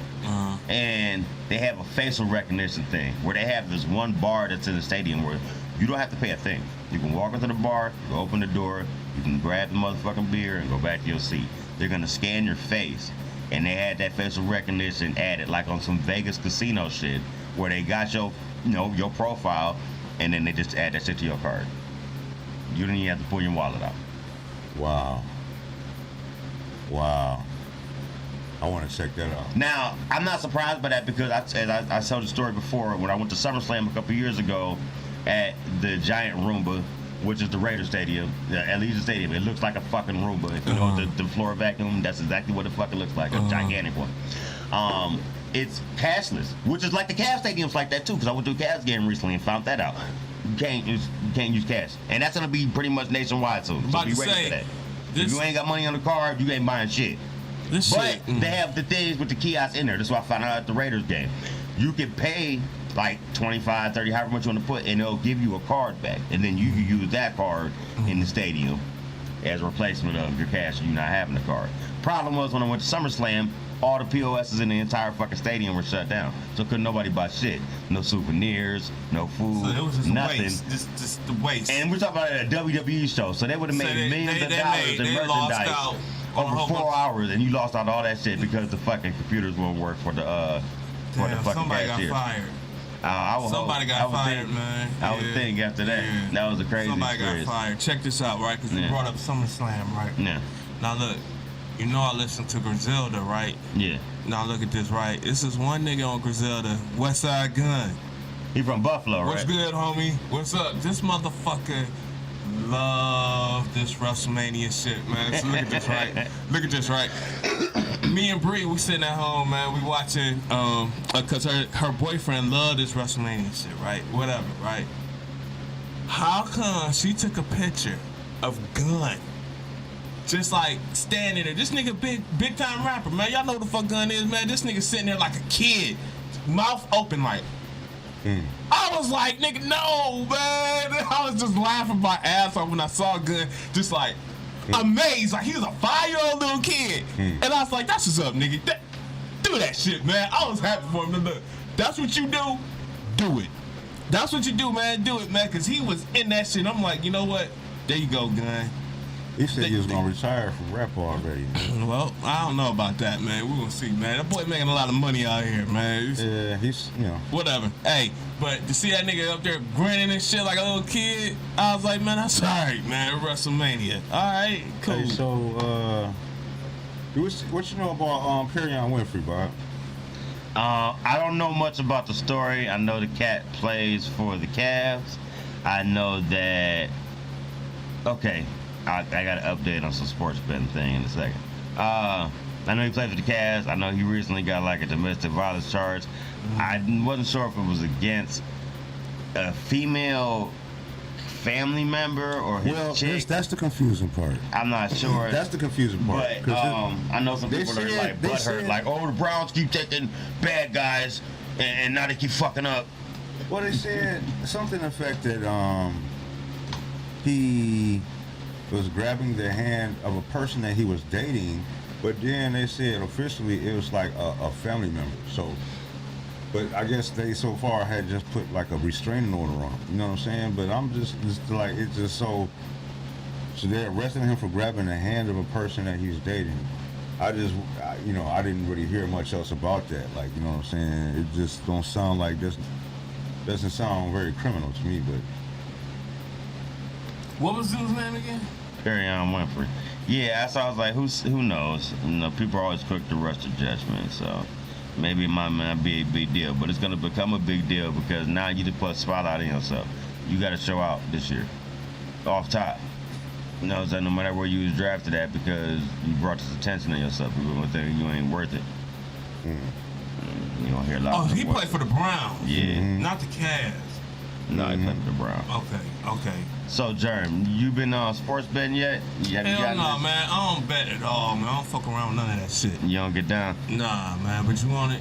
Yeah. Yo, speaking of sports bets, did y'all hear about, because he is big into sports bets, him and Kevin Garnett. I always see they motherfucking commercials on TV. But the homie had an aneurysm. Oh, yeah. You know that? Yeah. Yeah. He did for real? Yeah. Yeah. Is he alright? He was in the hospital. He in the hospital, Bob. Damn, that's crazy. Aneurysm, man. Hey, man, big shout out to the family. I hope. Yeah. Well, they said it was something to do with a medicine mix-up. Yeah. That's what I heard. You know what I'm saying? So we gotta see how that plays out. I mean, I've heard people surviving them. Speaking of wrestling, there was a ref named Earl Hebner who had an aneurysm and survived it. So, but yeah, that's crazy. I didn't even know that. Yeah. But yeah, I get into it recently, and I've been hitting. I've won more than I haven't. I've won only more than I bet. I've won more than I bet so far. I'll say that. So that's a good thing. I'm up, and I'll say that. Like a couple weeks ago, I've been hitting a lot off of UFCs. A couple weeks ago, I hit 200 on Leon Edwards, Justin Gaethje, 2-leg. That was like a $10 bet. I won like $40-50 a couple weekends ago on Israel Adesanya, winning his belt back last weekend. Dog, did you see that? It was awesome. You know what? I missed it, man. It was fucking glorious. I should have watched that shit. I should have watched it, man. I should have watched it because I heard it was a great fight. It was. A great fight. What's the fight we was watching the other day, Bob? That was it. The Izzy fight. Yeah. You saw how he was mocking his son, who was mocking him on the previous. No, I heard about it. I heard dude was Saudi too. Okay, so wait a minute. Talk about that. Who was mocking who? All right. So after the fight, Izzy's, I guess he was talking to his son or something, and he was mocking the dude that he had knocked out. Okay. Because when he lost to him the last time he fought. Yeah, he lost to him every time he fought. Yeah. Okay. That's his boogeyman. He had never beat him before. So the last time he fought and he lost, his son was mocking him when he got knocked out. He was like trying to act like he was doing when he knocked out. All right. So this time he went over there to the side of the ring and he started pointing at his son. He was like, hell yeah. The same way Eat that that he shit. just knocked Eat his that stepfather shit. out. Yeah. Let's talk about something, man. Hold up, man. Hold on, man. Hold on, man. All right. So Pete just Bob. Yeah. The LSU, Iowa female The women's championship game, right? Yeah. How you feel about old girl going to mocking her and shit? Yeah. It went back and forth. And the girl that got mocked said it's fair game. She said she does it. She didn't care. But America gets butthurt. I'm telling you, man, I hate our country, bro. We live in idiocracy. This bitch is idiocracy for real. Motherfuckers react off everything. Do you know? That's the movie he was. I was telling you about Idiocracy. So the girl was getting death threats because she did this. Right. But when the white girl's doing it, why she ain't getting the death threats? Because she white. That don't make no sense to me though. Here's another one. Jill Biden made herself look like a fucking idiot. Why would you invite them to the White House before they even won anything and make yourself look stupid? And like, we ain't never did that before. We had two different three. No, we had the winners. That's it. Right. You know what I'm saying? Right. Now the girls said they accept and they'll go, but you made yourself look bad because this girl had the spotlight right now. She'll try to hurry up and rush and get her here too. Like, oh, we gotta have tonight. That didn't make you look good. Anyway, but she's less than the people that was doing death threats to a girl for doing this when the other girl was doing this the whole time, and she didn't even care that she was doing this to her. You are fucking retarded. Give you another one. So, did you see what happened with the Bulls and the Raptors game? This is the funniest shit in years. Okay, so wait a minute. I'm trying to think because I was falling in and out of that shit. Go ahead. All right, so DeMar DeRozan's daughter was at the game. Yes, and she was hollering and screaming. And in between each play, she would yell. Foul shot. During the foul shots, but you could hear her real loud. Very loud. I mean, at the top of her lungs. And she made the Raptors end up going 50% shooting, and they lost the game. Lost that bitch, man. Now he should have brought her to the next game because then they proceeded to lose to the Heat. So he should have brought her to the next game. Maybe they'd have won that, but that was interesting. But now this is my point with that: little girls getting death threats. America is fucking ignorant. She's 8 years old. Hey man, this social media shit is some hoes, man. I swear, we some hoes out here. We some America be on some bullshit. America, man, we some hoes. But I can't say we, because I include myself. I don't do that shit. Did you hear? Let me some whole ask you shit. something else, man. That's going on. Did What's you up? hear about this young dude that was leaking documents about the Ukraine war and stuff like that? Okay, so listen, this kid. They were trying to figure out. They found out. The Pentagon found out that somebody was leaking classified information about America. Like, first off, they leaked that we were spying on China and Taiwan and Russia and Ukraine. Then they were leaking shit, right? Now guess what? Guess where the motherfucker was hiding the documents at? On a Minecraft server. The kid is like 21 years old, man. And so obviously they arrested him. It's on camera. And guess what he's being charged with? Espionage. I'm about to say, that's like my favorite movie category. Like James Bond, Mission Impossible type shit. So he and Prize is on the same level and shit. Yeah. No, but this might be worse though because this is straight up treason. This is straight up treason. Price was on some in between. Yeah, he can negotiate. He might be able to get away, but still. White kid, and guess who he was sharing the documents with? The social media thing that is connected to this Minecraft thing is an invite-only type of a thing, and he was sharing them with white supremacists. Gotta love it. Gotta love it. Gotta love it, man. You gotta love this shit. America, man. I don't know what to say, man. I mean, you know, we just surpassed our 150th mass shooting this year. This year. The summer ain't even here yet. Dog, this ain't even the fourth. It is the fourth month. 150 mass shootings this year so far. Yep. This shit be crazy, dude. The dude that did that shit in Louisville was the most clean-cut looking white dude. He didn't even look like he'd go shoot up some spot for real. Take all types now. Yeah, and I mean, you just never know, man, for real. Don't. Because it be disgruntled workers coming back to the workplace. It be like, matter of fact, you know, they just had somebody got shot. 2 people got shot at Walmart at Steel Yard the other day. Nah. Now, did you know that Steel Yard people? The people that got shot at that Steel Yard Walmart a few times. A few times. It just don't be all like public news, but shit, 2 people just got shot last week. I know about that. They're not dead. Yeah, but it's still. Yeah. It's still shit. I don't know, man. The post-pandemic world we live in, boy. It's all fucked up. It is, man. It is. We were shooting people before the pandemic, though. But damn, man. I mean, good grief. So they were saying that Deshaun Watson, they reconstructed his contract. Did y'all hear anything about that?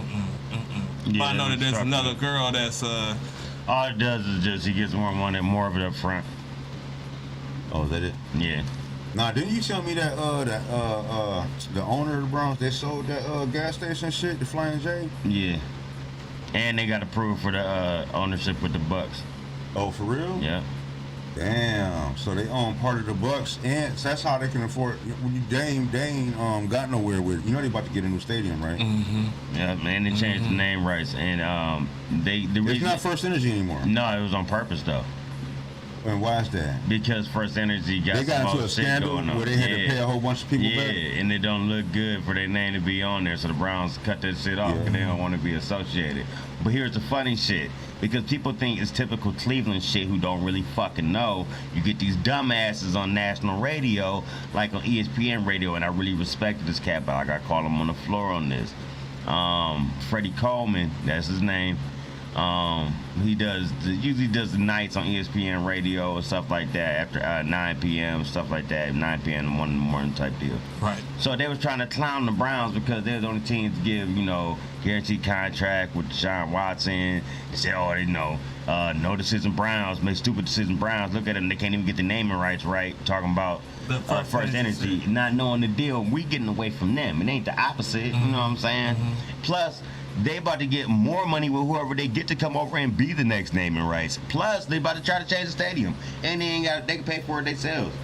They got the dough. They got the dough. Man. They got the dough. I give you one worse. Did you hear what the racist ass Snyders got for the motherfucking Redskins? What? So the dude that bought them owns part of the New Jersey Devils, and I think he owns part of the Nationals, the baseball team, something like that. It's a guy named Josh Harris, and Magic Johnson's part of it. So now Magic Johnson owns like a team in like every fucking sport. Yeah, I swear he owns part of the Rams, he owns part of the Dodgers, he probably owns still part of the Lakers. Now he owns part of the motherfucker Washington Redskins too. So I don't think he owns part of the Rams then, because you can't have 2 NFL teams. I'm about to say it's got to be. He had to they give can only one have- up, yeah, but instead he's part of this group. These motherfuckers paid, I think they said they paid somewhere like around 80 million, maybe 85 in like the late 99 or something for him. Ready? Okay. 6.3 billion. Oh. 6.3 billion. Now he ain't want to change that damn name for all that time. He got sued by all these motherfuckers. He can just laugh at them now. Like, here, ha ha ha, take your pennies, ha ha ha ha, take your pennies, get away. Man. I give you one worse. This is the shrewdest. Wrestling, right? You know who Vince McMahon is? Yep. Do you know that this man bought the WWE from his father for $1 million? He Yeah. made $1 million investment in 1981. $1 million investment. You know how much he just sold them niggas to the motherfuckers that own the UFC? 21 billion. It's actually Warner Brothers 21 Discovery. billion. It's whoever. He 21 sold billion. the WWE Yeah. to the UFC. Yeah. For 21 billion, Yeah. and he still runs it.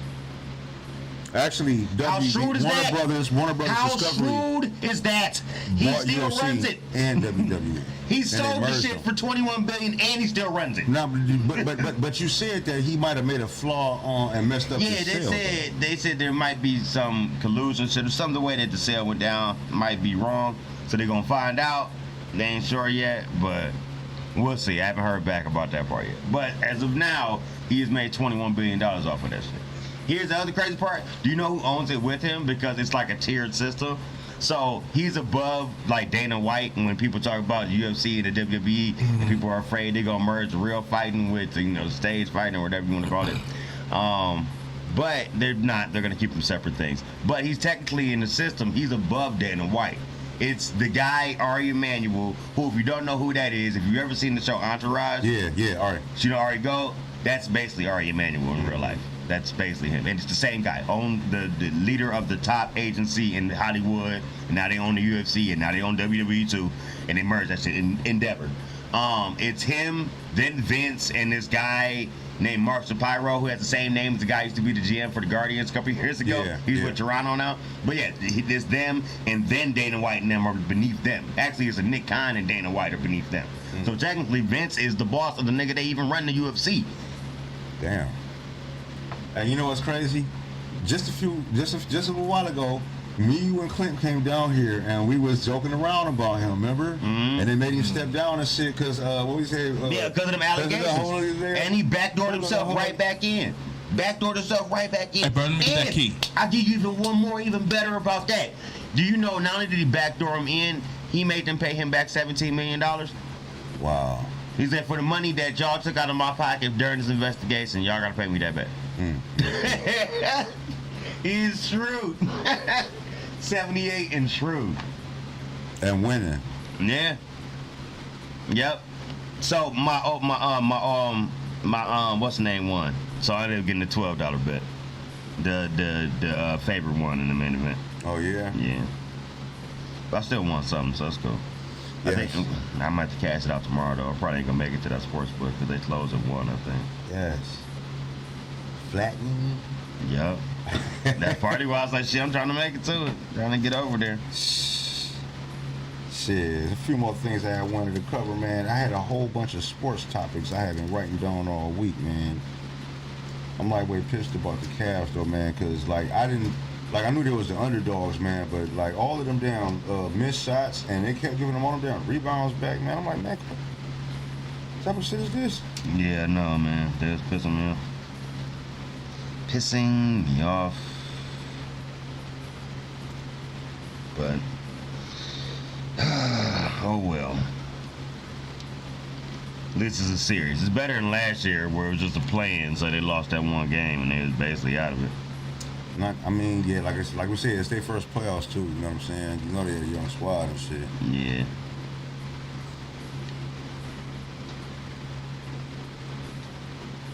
So that's what's up. Let me I'll make sure I get Jerm Cameron back in here when he get here. What's been up on Snowfall though? Oh man, Bob, you gotta watch that shit, bro. You gotta watch that shit. The last episode was such a game changer. And I know by now you're like, a game changer. How can you possibly change the game from where it is now? You gotta watch that shit, man. You feel me? Mm-hmm. I want to say it so bad, but I just can't. Cause look, Bob. I ain't see this shit coming. That shit, don't get me wrong, is good, but you could tell that it's definitely. I was telling Germ, it's kind of like how y'all were saying, and provided, forgive me, because I didn't finish Game of Thrones, but it was saying how like the end of Game of Thrones just kind of just threw a whole bunch of shit together real fast at the end. Yeah. Like this ain't the last episode. It's one more episode left, but it just seemed like just between this episode and the last episode, it just got like that, like sloppy, like, you know what I'm saying? Like they rushed a lot of shit. A lot of that shit just, I don't know. So yeah, we back on the Snowfall thing. Back at it. Yeah, and Bob asked me, you know, how was the last episode, and I didn't want to tell him, but what I did tell him was how we were talking about how like at the end of Game of Thrones, it kind of got like, you know what I'm saying, thrown together real fast. A lot of things just suddenly happened. Well, that's what I didn't give him any details, but I was telling him that like I didn't see this shit coming though. Bob, I don't even know what to say other than it's kind of fucked up. It didn't make no damn sense. It don't make no sense. And I can't. It fucked everything up. We can't say shit. We can't say. You gotta watch it, Bob. You gotta watch it, Bob. Hey, Bob, listen.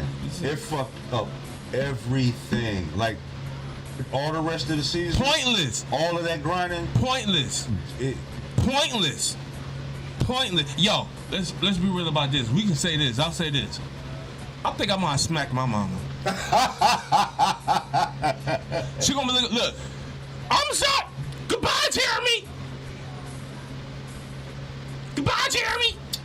Hey. Oh my God, Bob, you gotta watch that shit. I ain't even gonna tell him.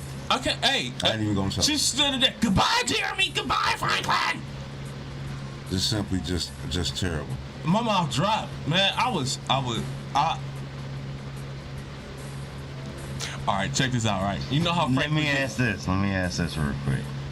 Does what happened change your opinion of the shows? Nigga, is you looking at the did you look at some shit? No. I'm putting it best. All right. No. I love the show. I really do. Up to this point, this shit made me mad. But it did like. So that's a yes for you. It pissed me off so I'm like bad. this, Bob. Look, Bob, check this out. Look, Bob, I'm watching the show, right? And I'm literally like this, Bob. And the shit credits. Look, you know when the credits go off and you like this. Look. You're like, what the fuck? And that's the last episode ever. No. We There's got one more. We got one more. It didn't make no sense. It didn't make no sense. Oso. I was happy for Oso. I don't know, man. I don't know, man. You want to know what they did, man? They dropped the ball, man. They did. They dropping a whole bunch of shit. They dropped the ball, They man. dropping more shit than a little I don't bit. think none of that shit should have went down the way it did. They're dropping a whole bunch of shit, but I did like to see my boy Oso. Yeah, but like, I mean, that's all right. You know what? This is the treatment I get Oso. All right. The same treatment I gave Avi. Why? But why did they kill Avi? So why did Oso have it so easy? How? Like, think about what I'm saying. Hold on a second, Jerm. Okay. That was an episode. That was a 60-minute episode, right? Mm-hmm. Bruh, look what happened. And all of the shit that happened in that episode, just like that, it was just easy for him to just walk him out the door and come back on time. Hey, you were gonna get on the plane and come back. I'm gonna fly you over here. If you don't get the fuck out of here, really? Hey, man, they did that shit in like, what, 3 hours? But I'm saying, but it was like this, though. Right. Not even like this. Like I said, it dumbs you down. You have to. And while y'all was going, I was talking about Snowfall. Out of the show, out of the series, right? Out of watching all the episodes, this particular episode was the one that, like, I had to dumb myself down to watch. You had to be like, all right, I'm just gonna go with it. Yeah, especially I'm just especially gonna go with with it. it. You know Because what? you know that whole basement shit. You know what? It's like they wasted that scene. First off, the interrogation got nowhere. Nowhere. It was a waste. It just a big. I'm saying it was so much they could have did with that scene. It's just big. Everything was mapped out. They could have. Dog, it was the perfect scene. Like I said, you had to get dumbed down. You had to dumb yourself down to watch this shit. You watching it and you go, what the? All right, I'm gonna watch it. And something else come up. You like, all right. My boy also just walked off. Hey man, Bob. Bob. It's just. It was like. They just brought in, like the writers brought their little brother in because they'd rather play PlayStation while they, like, I'm telling you, it just seemed like the whole. You can tell the writing They just rush shit. It like, man, it's good, but it could have been so much better. Mm-hmm. Yeah. When you watch it, it's good. It's good. But it could have been so much better. Let's put it like this: compared to what we had seen, compared to what we were already introduced you playing with my intelligence now. Right. Like I said, you had to dumb me down. I had to get dumbed down. It was almost like, I don't wanna put it up to no other black shows and shit. But there are other shows that you watch and you be like, this shit is stupid. But I'm gonna watch it. That's what Snowfall made me feel like. This shit is, I can't believe we just did this shit.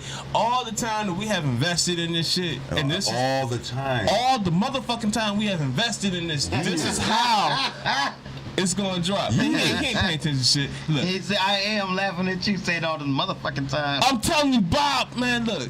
It's like some more Game of Thrones shit. That's what I was asking. That's why I was making the comparison. It was some straight up Game of Thrones shit because, you know, Bob, man, I love the fucking Game of Thrones. I love that shit. And I talked about this shit when y'all was going, when he went to go get y'all, I brought that comparison up. Comparing these two shows together. Game of Thrones, fucking Snowfall. Hey, I finally got through the Wu-Tang saga. What you think about it?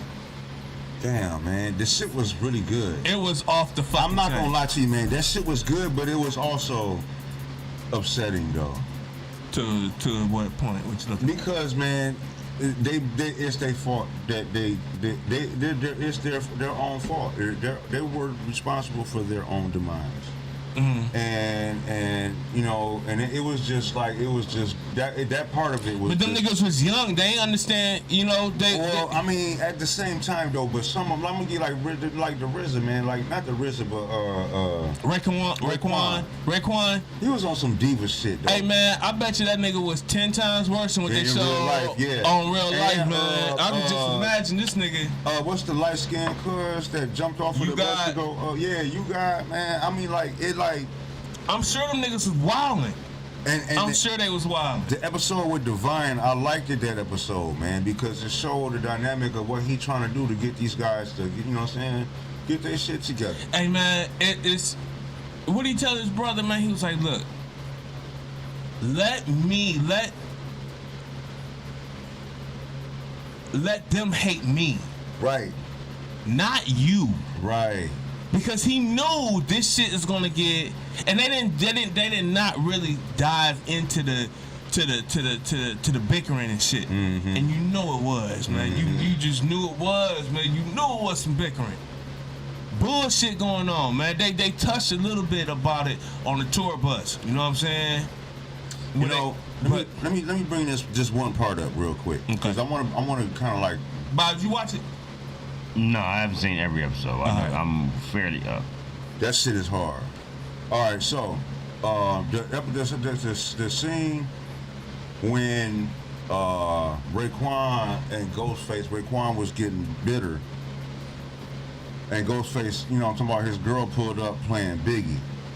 And every spot. car that went down the street was playing Biggie. And then the radio play station played it again. Do you remember when that shit came out? I do.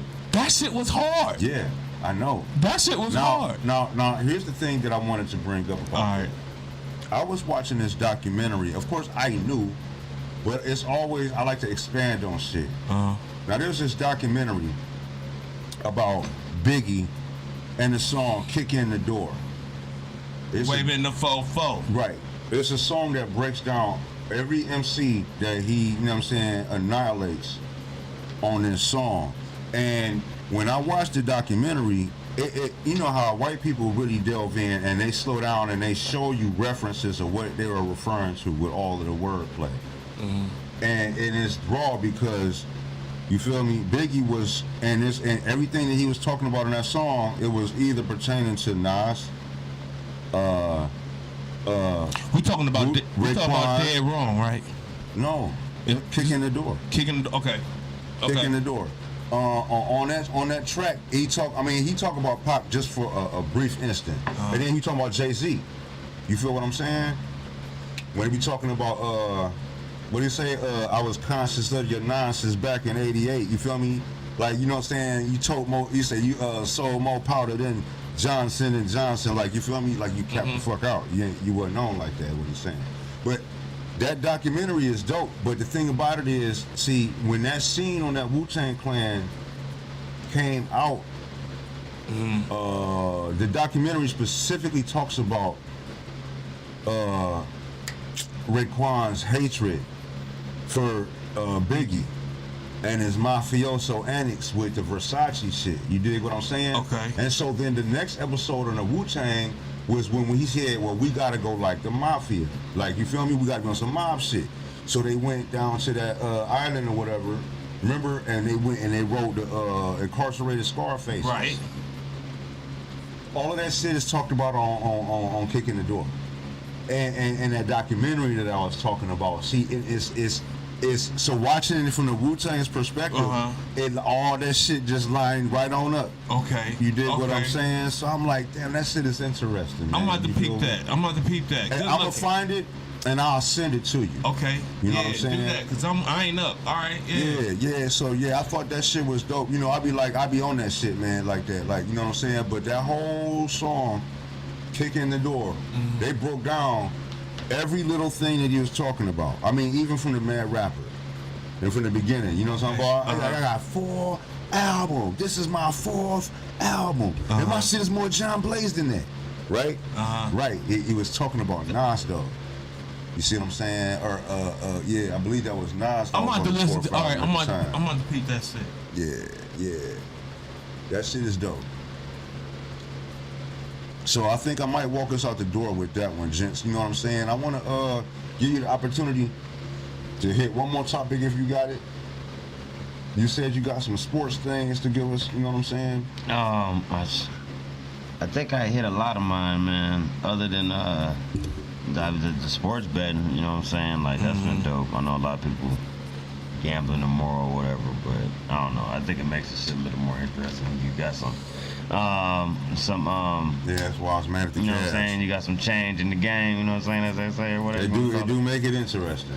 They make it interesting that way. But no, that was it. Any fights tonight? Any fights tonight?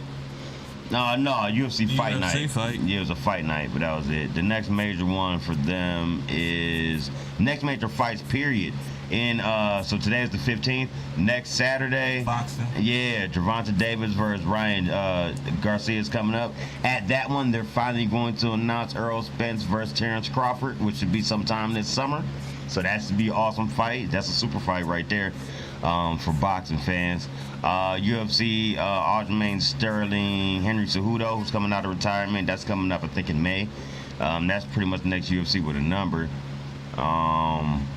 That's it on the fight side. Sports-wise, baseball just started. And so we went over that with the sports. NBA playoffs. I don't know, for those who care, hockey playoffs start tomorrow. So I know there's a lot of guys that my job that bet on the hockey shit. Yeah, Tuesday I got the Avs start, so I'll be watching that Manicast. So I got double playoff games. 2 different sports. So we'll see what's up. That's what's up. We'll see what's up. Yeah. Well, gentlemen, I'm glad y'all came out tonight to kick it with us. You know what I'm saying? Listen to the BirdHouse Show once again, Saturday night edition. You can join us next week. We're going to be getting back into some of these shows. There's a lot of shows on the board we weren't able to get to today because basically I blame snowfall. Yo, it was so crazy. Snowfall. Everything. The snowfall just left my mouth open this week, though, Bob. It did. And I can't wait till you see it because I want to see what you have to say. Matter of fact, did you see the episode before this one? Excuse me. That What's the last thing you remember? when they had what's name first coming home after being kidnapped? Frankie. Coming home after being kidnapped. So remember the dude had her in the garage when Jerome got shot and they had to do his funeral. Louis. I said Frankie, my bad. Right. Louis. Her first come home from being kidnapped. And they killed. Okay, so you missed the episode. No, so it's 2 episodes. You two episodes behind. Yeah. Gotcha. Okay, I'm gonna get you caught up. Yes, sir. Yo, until then, we're gonna catch y'all next week. Shout out to my girl. Thank you, Destiny, for supporting us. What's good, as a whole. You know what I'm talking about? My kids, y'all better be in the house by now. Until then, y'all. Peace, y'all. Be safe out here. Should I start your breath or should I let you die? In fear you start to cry, ask why. Lyrically I'm worship, don't front the word sick. You cursed it, but rehearsed it. I drop unexpectedly like bird shit. You herbs get stuck quickly for royalties and show money. Don't forget the publishing, I punish them. I'm done with them, son. I'm surprised you run with them. I think they got coming them, cause they nothing but dicks. Trying to blow up like nitro and dynamite sticks. Mad I smoke hydro, rock diamonds, that's sick. Got paid off my flow, rhyme with my own clip. Take trips to Cairo, laying with your bitch. I know you praying you was rich, fucking prick. When I see you, I'ma kick in the door, waving the 4-4. All you heard was Papa, don't hit me no